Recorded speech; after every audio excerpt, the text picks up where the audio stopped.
Resolve tudo, mas não conhece o amor de uma garota que tem o dom de deslocar.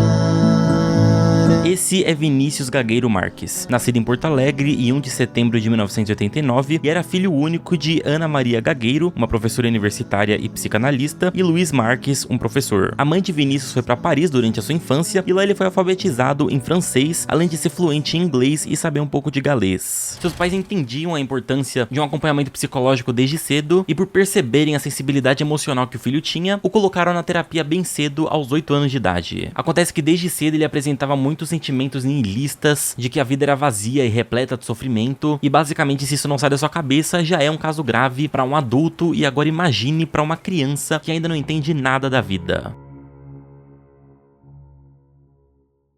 Antes da gente continuar, não esqueça de conferir o site do nosso patrocinador, o eGifts Bazar. Graças a eles, esses vídeos aqui de casos criminais são possíveis. Lá você vai fazer seu cadastro usando o seu número de telefone e vai dar de cara com diversos gift cards de vários serviços, desde jogos até serviços do dia a dia, restaurantes e muito mais. Todos os gift cards têm desconto, então basta vocês escolherem o que querem. Eu recomendo vocês darem uma olhadinha especial no Spotify, no do Outback e no do Rappi, que tá com um desconto bem bacana. E aí você escolhe a quantidade que quer, um método de pagamento e pronto, vai chegar instantaneamente quando aprovar lá no seu e-mail, e é super fácil, rápido e seguro, eu uso direto e de quebra vocês ajudam aqui o canal. Agora vamos continuar com a nossa história.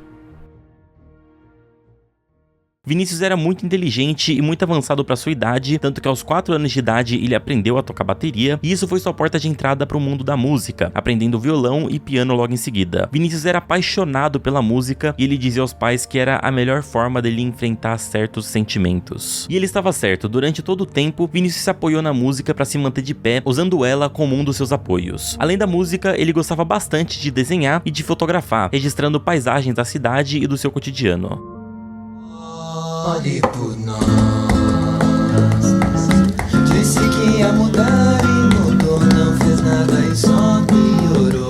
Vinícius era um artista completo. Ele escrevia, cantava, gravava, produzia e editava suas músicas tudo sozinho dentro do seu quarto. Nas músicas, ele falava sobre seus sentimentos, desilusões amorosas, depressão e o peso de viver, basicamente colocando todo o seu interno pra fora, se expressando nessas músicas. Ele postava suas criações em fóruns pela internet, usando o pseudônimo de Yonlu, onde ele recebia opiniões sobre as músicas e também conselhos e orientações de técnicas pro seu trabalho. Inclusive, as suas músicas eram muito elogiadas. A maioria delas eram em inglês, assim como todas suas postagens nos fóruns, que eram sempre estrangeiros. Yonlu chegou a fazer uma música em parceria com um DJ escocês, onde ele gravou sons feitos por uma impressora e o DJ remixou usando um teclado e acrescentando uma batida, e essa música, chamada Desk Jet Remix, ficou um pouco conhecida em Londres e chegou até a tocar em algumas festas.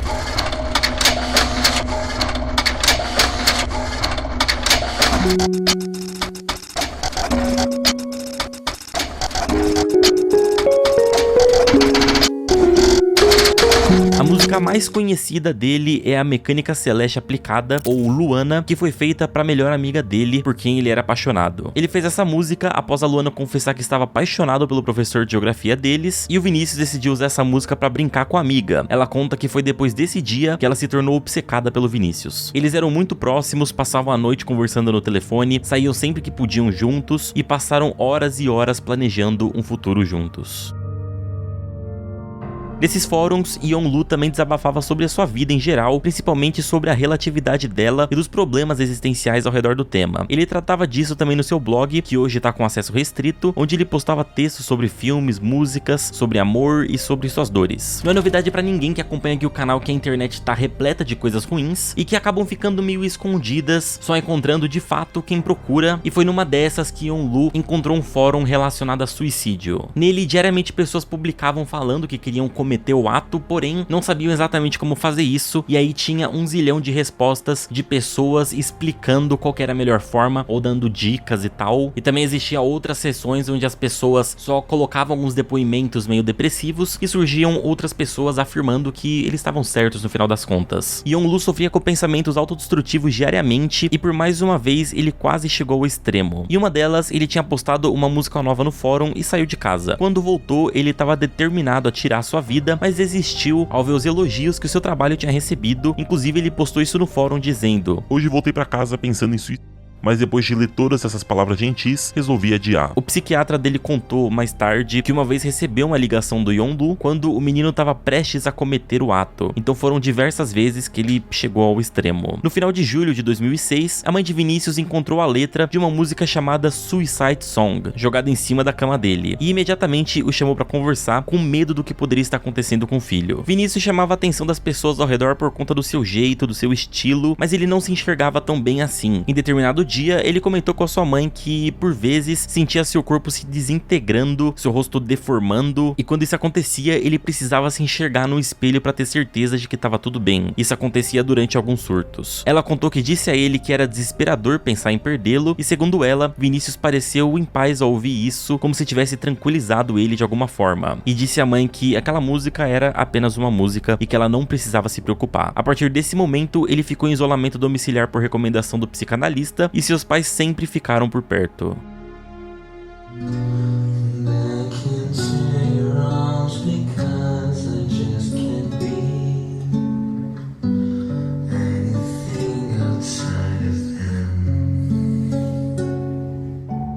Com o tempo, Vinícius começou a mostrar uma melhora. Ele voltou a ir pras aulas e inclusive levava o violão pro colégio pra tocar com os amigos. Ele também comprou ingresso para um evento que aconteceria meses depois, deu início a um tratamento de pele e parecia de fato estar voltando aos eixos. Só que essa melhora era apenas simulada. Ele estava fingindo, na verdade, Vinícius estava pior do que nunca. Na mesma época, Luana comentou que o Vinícius começou a mudar muito o comportamento com ela, se isolando completamente nas aulas e ignorando as tentativas de contato dela. Mas parecendo ainda que estava tudo ok, durante julho, nas férias, ele disse aos pais que queria fazer um churrasco em casa com os amigos e não queria que eles ficassem lá, pois uma menina que ele gostava iria, e então ele queria privacidade. Apesar de preocupados, os pais ficaram felizes em saber que o filho estava voltando a socializar, então permitiram. A mãe dele chegou a levá-lo para fazer compras de carne para churrasco, arrumou a mesa para receber os amigos do filho, sem fazer ideia do que realmente estava acontecendo ali. No dia 26 de julho de 2006, por volta das 11h15, os pais saíram de casa e alguns minutos depois, Vinícius ligou pra mãe pra avisar que os amigos já tinham chegado e que estava tudo bem. Às 13 horas, eles deixaram o violão do filho que estava no concerto lá na portaria do prédio e o Vinícius desceu pra buscá-lo. Às 14h30, ele publicou no fórum que ia tentar suicídio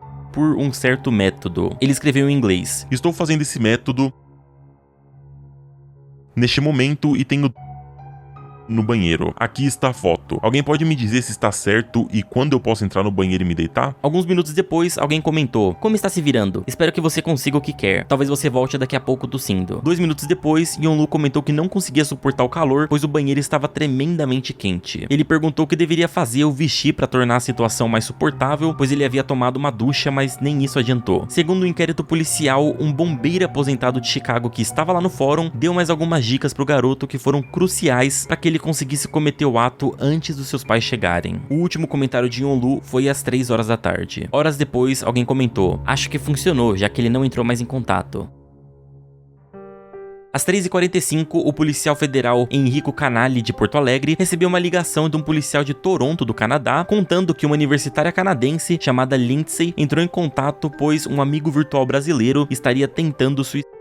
Ela deu a eles o endereço de Vinícius, obtido por meio de outro amigo virtual, e a polícia de Porto Alegre foi acionada. A zeladora do prédio levou 15 minutos para deixar os oficiais entrarem, já que ela achou a história completamente absurda, e o avô de Vinícius, que morava no mesmo prédio, também não acreditou a princípio. Quando os policiais conseguiram entrar, se depararam com um aviso na porta do banheiro de substâncias tóxicas. Os médicos encontraram ele, tentaram reanimá-lo por mais ou menos 1 hora, mas era tarde demais. Vinícius deixou aos pais uma carta explicando seus motivos e apresentando o Yonlu a eles. depois. Nela, ele diz que deixou na mesa do computador um envelope contendo um CD com partes de suas músicas e que o computador estava cheio de material sobre ele, incluindo todas as músicas gravadas. Na carta, Vinícius diz: Para garantir uma margem segura de tempo, inventei a história do churrasco, pedindo para que vocês saíssem de casa durante todo o dia. Essa medida fez com que o churrasco de hoje parecesse um grande progresso no que tange a minha condição psíquica, quando na verdade era justamente o contrário. Não pensem de forma alguma que eu quis lançar-lhe algum tipo de culpa por terem de certa forma assistido a minha morte. Não havia nada que pudesse ter sido feito para impedir isso. E ele encerrou dizendo: Se conseguirem enxergar além da ótica da paternidade, verão que nada de especial aconteceu no dia de hoje. O mundo continua igual. Espero que não tenha ficado nada pendente. Como eu disse anteriormente, Vinícius já tinha tentado tirar sua vida outras vezes, porém essa era a primeira vez que tinha alguém em algum lugar do mundo o orientando. Até hoje, existem 1 zilhão de fóruns assim que, como eu disse, ficam escondidos, porém são super frequentados. E uma reportagem sobre o caso, a revista Época criou um perfil falso para entrar em grupos que Yon não frequentava, e usando o nome de Diego Martin, eles contavam que queriam cometer suicídio, mas não sabiam como, e em pouquíssimo tempo tinha muita gente explicando detalhadamente como fazer. Eu posso até fazer um vídeo aqui no canal se vocês quiserem, explorando um pouco esse lado da internet e expondo pra vocês que, infelizmente, tem pessoas tanto mais velhas, de 30 anos, que visitam esses lugares, como pessoas mais novas, já que ficou muito fácil pra poder entrar, que também visitam esses lugares. Yonlu deixou um legado imenso de músicas, onde depositou todos os seus sentimentos acerca da vida, explicando cada uma das suas dores. Após a sua morte, ele teve 2 álbuns lançados, o primeiro em 2007, chamado Yonlu, que traz 23 músicas escritas por ele, e o segundo foi em 2009, chamado Uma Sociedade em que Nenhuma Lágrima Derramada é Inconcebivelmente Medíocre, que contém 14 faixas, incluindo a música da Luana e algumas regravações de bandas que ele gostava. Em 2018, foi lançado um filme em sua homenagem, contando a vida sob sua ótica, e serve muito bem como um alerta para os pais, mostrando como a depressão mais profunda que tenha possa passar despercebida pelos familiares e amigos.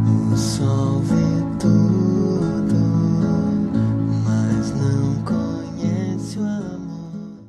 Você quer se tornar um programador, tendo 4 cursos com várias videoaulas, ensinando desde o básico até o avançado de HTML, PHP, CSS, JavaScript e muito mais, aprendendo a criar sites e até o sistema do iFood por um preço baratinho, com um valor único para ter acesso para sempre às videoaulas, com suporte certificado e podendo pegar seu dinheiro de volta em até 30 dias? Conheça o curso Full Stack da Dunk Code, o link tá na descrição.